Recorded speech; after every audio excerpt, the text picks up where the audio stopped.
ఈచా అనే అమ్మాయిని చూపించడంతో movie start అవుతుంది. ఆమె తన కథ చెప్తూ ఉంటుంది. ప్రతిరోజు రాత్రి ఒకే కల వస్తూ ఉంటుంది. ఆ కలలో ఒక పెద్ద ఇల్లు, అందులో ఒక అందమైన అబ్బాయి కనిపిస్తాడు. ప్రతిసారి ఆ అబ్బాయి ఆమె దగ్గరికి వస్తూ ఉంటాడు. సరిగ్గా అదే టైంలో నిజ జీవితంలో కూడా ఈచా దగ్గరికి ఒక డీమన్ వస్తుంది. అంటే ఒక పిశాచం వస్తుంది. అంటే ఈచాకి ఏదో దెయ్యం పట్టిందనమాట. ఒకరోజు రాత్రి ఈచా భర్త ఇంటికి చాలా ఆలస్యంగా వస్తాడు. ఈచా చాలా హ్యాపీగా ఉంటుంది కానీ కొంచెం కోపంగా కూడా ఉంటుంది. ఎందుకంటే అతను రోజు ఆలస్యంగా వస్తూ ఉంటాడు. తర్వాత ఈచా తన భర్తకి ఎక్కడి వస్తువులు అక్కడే పెట్టు అని చెప్తుంది. అతను కూడా అలాగే చేస్తాడు. కానీ ఇక్కడ ఒక దెయ్యం చేయొస్తుంది. వాటిని ఎలా పడితే అలా పడేస్తుంది. దీనివల్ల ఈచాకి భయంకరంగా కోపం వస్తుంది. ఇద్దరి మధ్య చిన్నగా గొడవ పెరుగుతుంది. సో ఆ గొడవ కారణంగా భర్త భోజనం చేయకుండానే కోపంతో ఇంట్లో నుంచి బయటికి వెళ్ళిపోతాడు. మరుసటి రోజు ఈచా ఆఫీస్కి వెళ్ళి తన ఫ్రెండ్కి తన బాధ అంతా చెప్తుంది. నా భర్త పూర్తిగా మారిపోయాడు, నన్ను సరిగ్గా పట్టించుకోవట్లేదు అంటుంది. అప్పుడు వాళ్ళ ఫ్రెండు, నువ్వు కూడా అతనితో మునుపటిలాగా ఉండడం లేదు, అతని కోసం రెడీ అవ్వట్లేదు, ఈ రోజు రాత్రి అతని కోసం నువ్వు మంచిగా రెడీ అవ్వు అని సలహా ఇస్తుంది. ఇదే విషయాన్ని ఈచా భర్త ఏరియల్ కూడా తన సీనియర్కి చెప్తాడు. సీనియర్ కూడా వెళ్ళి నీ భార్యతో బాగా మాట్లాడు, చాలా దగ్గరగా ఉండు అని చెప్తాడు. తర్వాత ఆ రాత్రి ఏరియల్ ఇంటికి వస్తాడు. ఈచా చాలా బాగా రెడీ అయిపోయి ఉంటుంది. ఇద్దరు బాగా మాట్లాడుకుంటారు. ఆ రోజు ఇద్దరికి కూడా చాలా బాగా అనిపిస్తుంది. ఏరియల్ ఈచా ఇద్దరు ఒకరికొకరు ప్రేమ చూపించుకుంటారు. కానీ అదే టైంలో ఆ డీమన్ కూడా వాళ్ళతో పాటు ఉంటుంది. తర్వాత ఈచా నిద్రలేస్తుంది. మళ్ళీ కలలో అందమైన అబ్బాయి వస్తాడు. ఈసారి కోపంగా ఉంటాడు. నువ్వు నా నుంచి బయటపడలేవు అని చెప్తూ ఉంటాడు. ఈ మాట విని ఈచా బిత్తరపోయి భయపడి లేచేస్తుంది. కలలో ఆ అబ్బాయి ఈచా కడుపు పైన ఒక పువ్వు పెట్టుంటాడు. లేచి చూసేసరికి నిజంగా ఆ పువ్వు బెడ్ మీద ఉంటుంది. తర్వాత ఆమె భర్త ఏరియల్ కనిపించడు. ఈచా కిందకి వెళ్తుంది. అక్కడ ఏరియల్ ఆమె కోసం బ్రేక్ఫాస్ట్ తయారు చేస్తూ ఉంటాడు. తర్వాత ఇద్దరు గతంలో చేసిన తప్పులన్నీ మన్నించుకుని కొత్త జీవితం మొదలు పెట్టాలని నిర్ణయించుకుంటారు. తర్వాత ఈచా ఈరోజు సాయంత్రం స్టోర్ రూమ్లోకి వెళ్తుంది. అక్కడ ఆమె బెడ్ మీద చూసిన అదే పువ్వు కనిపిస్తుంది. ఆ పువ్వు తీసుకోవాలని చూస్తూ ఉన్నప్పుడు ఇంకొక చెయ్యి ముందే తీసేసుకుంటుంది. ఆమె భయంతో బెత్తరపోయి వెనక్కి తిరిగి చూస్తుంది. అప్పుడే కలలో కనిపించిన ఆ హ్యాండ్సమ్ అబ్బాయి ఆమె ఎదుట నిలబడతాడు. అతను వేగంగా ఆమె వైపు వస్తూ ఉంటాడు. ఈచా ఎందుకు అతన్ని చూసి చాలా భయపడిపోతుంది. సరిగ్గా అదే టైంలో అద్దంలో అతని ప్రతిబింబం చూస్తుంది. అది డీమన్లా దెయ్యంలా కనిపిస్తుంది. దాన్ని చూసి ఈచాకు వామిటింగ్స్ వచ్చేస్తాయి. ఈచా వెంటనే వాష్రూమ్లోకి వెళ్ళిపోతుంది. అక్కడికి ఆమె ఫ్రెండ్ కూడా వచ్చి ఉంటుంది. అయితే ఈచా ఆమెతో మాట్లాడకుండా అక్కడి నుంచి వెళ్ళిపోతుంది. ఆమె వెళ్ళిపోయిన తర్వాత ఫ్రెండ్ ఈచా ఆ వాంతి చేసుకున్న దాన్ని చూసి షాక్ అయిపోతుంది. ఎందుకంటే ఆ వాంతిలో రక్తం, చిన్న చిన్న పురుగులు ఉంటాయి. తర్వాత ఈచా తన సిస్టర్ దగ్గరికి వెళ్తుంది.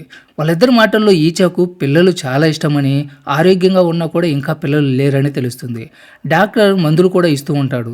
ఇప్పుడు ఈచా తన భర్త ఏరియల్ని మందులు తెమ్మని అడుగుతుంది. ఏరియల్ ఆ మందులు తీసుకురావడానికి ఒక ఖాళీ బిల్డింగ్కి వెళ్తాడు. సడన్గా అక్కడ ఈచా కనిపిస్తుంది. ఆశ్చర్యంగా ఆమెను పిలుస్తాడు. కానీ ఈచా అక్కడి నుంచి పరిగెడుతుంది. ఏరియల్ కూడా వెనకాలే వెళ్తాడు. అప్పుడే ఈచా చాలా చాలా విచిత్రంగా మారిపోయిందని గమనిస్తాడు. ఆమె కడుపు చాలా పెద్దగా ఉబ్బిపోయి గర్భవతిలా కనిపిస్తుంది. గట్టిగా అరుస్తూ అరుస్తూ తర్వాత ఆమెకి పాప పుడుతుంది. కానీ ఆ బిడ్డ దెయ్యంలాగా ఉంటుంది. ఆ బిడ్డ ఏరియల్ వైపు వస్తూ ఉంటుంది. ఈచా మాత్రం విచిత్రంగా నవ్వుతూనే ఉంటుంది. ఏరియల్ ఆ దెయ్యపు బిడ్డ నుంచి తప్పించుకోవడానికి పరిగెడతాడు. వెంటనే తన సీనియర్ దగ్గరికి వెళ్ళి జరిగిందంతా చెప్తాడు. కానీ వెనక్కి తిరిగి చూసేసరికి అక్కడ ఎవరు ఉండరు. సో వెంటనే ఏరియల్ సెలవు తీసుకుని ఇంటికి వచ్చేస్తాడు. ఇంట్లోకి వచ్చిన తర్వాత ఈచా నార్మల్గా ఇంట్లో ఉంటుంది. మాయ లేదు, మంత్రం లేదు. కానీ ఏరియల్ మాత్రం ఆమె వల్ల చాలా డిస్టర్బ్గా ఉంటాడు. ఈచా కూడా అది గమనిస్తుంది. ఏరియల్ రేపు హెల్త్ కేర్ లేడీని పిలువు అని చెప్పి పడుకోవడానికి వెళ్తాడు. అయితే రాత్రంతా అతనికి భయంకరమైన కలలు వస్తూ ఉంటాయి. తర్వాత ఉదయం హెల్త్ కేర్ లేడీ వస్తుంది. ఈచాకు మసాజ్ చేస్తుంది. ఆ లేడీ ఈచా 3 నెలల గర్భవతి అని చెప్తుంది. ఇది విని ఈచా చాలా సంతోషపడుతుంది. కానీ ఏరియల్ మాత్రం షాక్లో ఉంటాడు. ఎందుకంటే గత 6 నెలలుగా వాళ్ళిద్దరూ దగ్గరగా ఉండలేదు. కాబట్టి ఈచా గర్భవతి అయ్యే అవకాశం లేదు. ఇదే విషయాన్ని ఏరియల్ తన సీనియర్తో మాట్లాడతాడు. అప్పుడు సీనియర్ ఈచాతో ఈ విషయం గురించి నేరుగా మాట్లాడని చెప్తాడు. ఇప్పుడు ఈచా ఎంతో సంతోషంగా తన ప్రెగ్నెన్సీ గురించి అందరికీ చెప్తుంది. కానీ ఆమె ఫ్రెండ్ మాత్రం చాలా టెన్షన్ పడుతూ ఉంటుంది. ఎందుకంటే ఇంతకుముందు వాంతిలో పురుగులు, రక్తం చూసింది కాబట్టి. కానీ ఈచా చాలా సంతోషంలో ఉండడం వల్ల ఫ్రెండ్ మాటలు పట్టించుకోదు. అదే టైంలో పార్కింగ్లో ఏరియల్ ఒక కారులో చిన్నపిల్ల ఏడుపు వింటాడు. లైట్ వేసి చూస్తే ఆ కారులో దెయ్యపు బిడ్డ కనిపిస్తుంది. వెంటనే అక్కడి నుంచి పరిగెడతాడు. వెనక డీమన్ ఆ బిడ్డని చేతిలో పట్టుకుని ఉంటాడు. కట్ చేస్తే ఇంటికి వచ్చిన తర్వాత ఏరియల్ ఈచా ఫోన్ చెక్ చేస్తాడు. ఎందుకంటే ఆమె మీద చాలా అనుమానం ఉంటుంది. తను ఫోన్లో ఒక అబ్బాయితో తరచూ చాటింగ్ చేస్తూ కనిపిస్తుంది. ఏంటిది అని అడిగితే ఆ అబ్బాయి తన చిన్నప్పుడు ఫ్రెండ్ అని, అతను తన భార్యతో గొడవ పడిన తర్వాత మాట్లాడుతున్నాడని, వాళ్ళిద్దరి మధ్య ఏమీ లేదని ఈచే చెప్తుంది. అప్పుడు ఈచే కూడా ఏరియల్ ఎందుకు అనుమాన పడుతున్నాడో అర్థం చేసుకుంటుంది. అందుకే ఆమె కోపంగా ఏరియల్తో రేపు మనం ల్యాబ్లోకి వెళ్దాం, ఈ బిడ్డ నీదేనని నేను ప్రూవ్ చేస్తానంటుంది. సో ఈచే మాట నమ్మి మరుసటి రోజు ఇద్దరు హాస్పిటల్కి వెళ్తారు. ఇక్కడ ఒక పెద్ద ట్విస్ట్ ఉంటుంది. అక్కడ డాక్టర్ ఈచని చెక్ చేస్తే ఈచ అసలు ప్రెగ్నెంటే కాదని తెలుస్తుంది. మరి ఇంతకాలం జరిగినది ఏంటి అని ఆశ్చర్యపోతారు. అప్పుడు డాక్టర్ కొన్నిసార్లు అమ్మాయిలు తల్లిగా అవ్వాలన్న కోరిక వల్ల, ఆ ఆలోచన ఉండడం వల్ల వాళ్ళ బాడీలో కొన్ని మార్పులు వస్తాయంటారు. వాళ్ళకు నిజంగానే ప్రెగ్నెన్సీ అనిపిస్తుంది. హెల్త్ కేర్ వాళ్ళు కూడా ఈచ బాడీ చెక్ చేసి ప్రెగ్నెన్సీ అని అనుకున్నారు, కానీ అది నిజం కాదు. ఇది విని ఈచ ఇంకా డిప్రెషన్లోకి లోనవుతుంది. ఏరియల్కి కూడా చాలా బాధగా ఉంటుంది, ఎందుకంటే అనవసరంగా ఈచని తను అనుమానించాడు. సో ఈచ బాధతో తన ఫ్రెండ్స్కి మొత్తం చెప్పేస్తుంది. అప్పుడు తన ఫ్రెండ్ అంటుంది, ఇప్పుడు నీకు జరుగుతుందంతా సరిగ్గా లేదు, మనం మా టీచర్ జెనీ గారిని కలుద్దామని తీసుకెళ్తుంది. జెనీ గారు ఈచని చూసిన వెంటనే ఆమె వెనక ఏదో దెయ్యం ఉన్నట్లు గుర్తిస్తుంది. వాళ్ళు ఈచకి ఫ్రెండ్స్కి కొన్ని ప్రశ్నలు వేస్తారు. నీకేమైనా వింత కళలు వస్తున్నాయా, ఏమైనా అనుమానాలు కలుగుతున్నాయా అంటుంది. ఈచ తన కళల గురించి మొత్తం చెప్తుంది.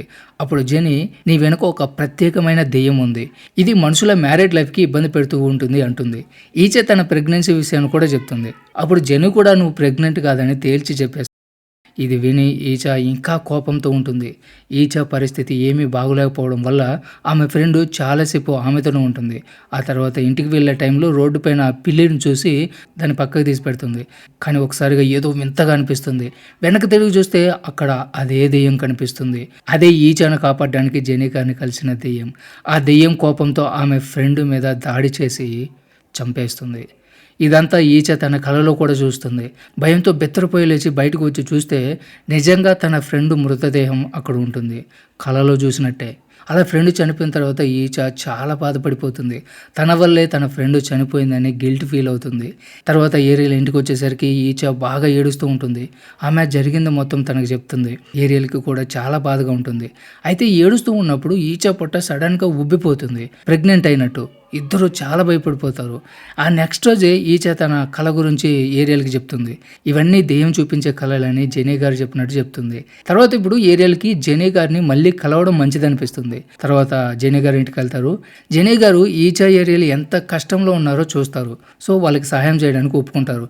అక్కడే ఈచ ఎక్సార్సిజం అంటే దెయ్యాన్ని తరిమి కొట్టే ప్రక్రియ మొదలు పెడుతుంది. కానీ ఆ దెయ్యం చాలా శక్తివంతంగా ఉంటుంది.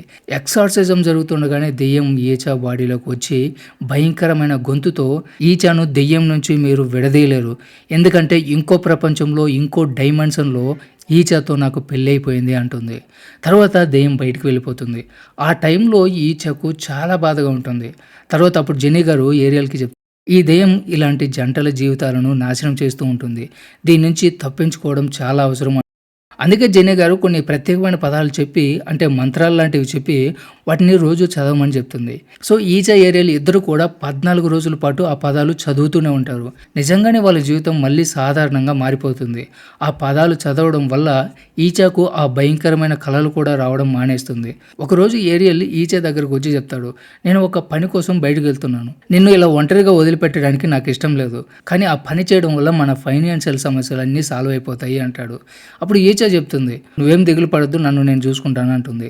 తర్వాత ఏరియల్ వెళ్ళిపోయిన తర్వాత ఈచ మళ్ళీ ఆ పదాలు చదివి పడుకుంటుంది. కానీ ఆ రోజు ఇంట్లో చాలా వింతగా ఉంటుంది. అంటే ఆ దెయ్యం మళ్ళీ వచ్చిందని అర్థం.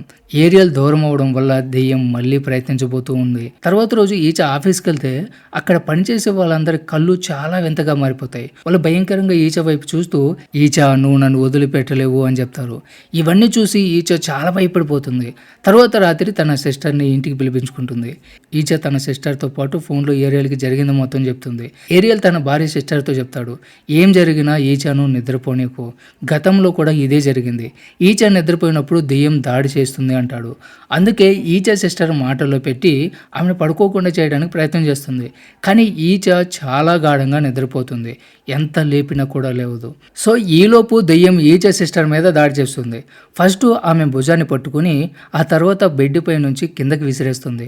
భయంతో ఈచ సిస్టర్ బయటికి పరిగెడుతుంది. కానీ అక్కడ ఎవరికి కనిపించిన శక్తి ఆమెను గోడకి విసిరి అక్కడే ఆమె స్పృహ కోల్పోతుంది. కొద్దిసేపు తర్వాత ఈచ కళ్ళు తెచ్చుకుంటుంది. అప్పటికే ఆమె పొట్ట మళ్ళీ ఉబ్బిపోతుంది.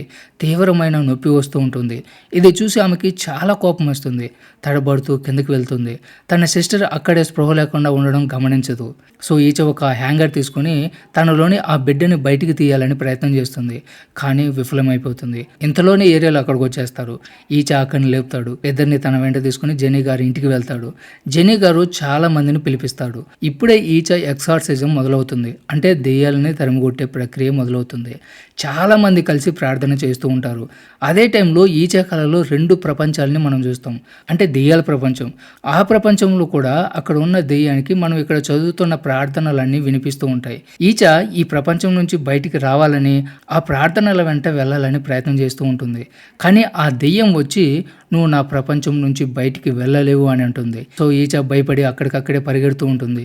దాంతో ఆ దెయ్యానికి కోపం వచ్చి వెనక నుంచి ఈచని బలంగా పట్టుకుంటుంది. అదే టైంలో అసలు ప్రపంచంలో ఈచ పూర్తిగా దెయ్యం ఆధీనంలోకి వెళ్తుంది. ఆమె బెడ్ కూడా గాల్లోకి లేచిపోతూ ఉంటుంది. ఈచ కూడా చాలా భయంకరంగా మారిపోతుంది.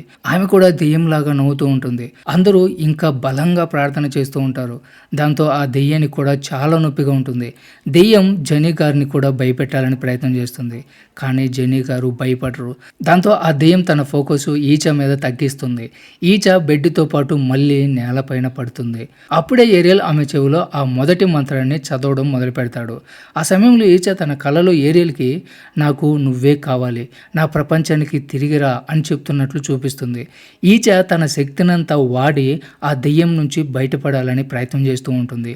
ఆ ప్రపంచంలో కూడా ఇక్కడ చదువుతున్న ప్రార్థనలు వినిపిస్తూనే ఉంటాయి. ఈచ కూడా ఆ ప్రార్థనలు చదవడం మొదలు పెడుతుంది. దాంతో ఆ దెయ్యాల ప్రపంచం మొత్తం కూడా నాశనం అవుతుంది. కట్ చేస్తే ఇక్కడ అసలు ప్రపంచంలో ఈచ మీద ఉన్న దెయ్యం ప్రభావం పూర్తిగా పోతుంది.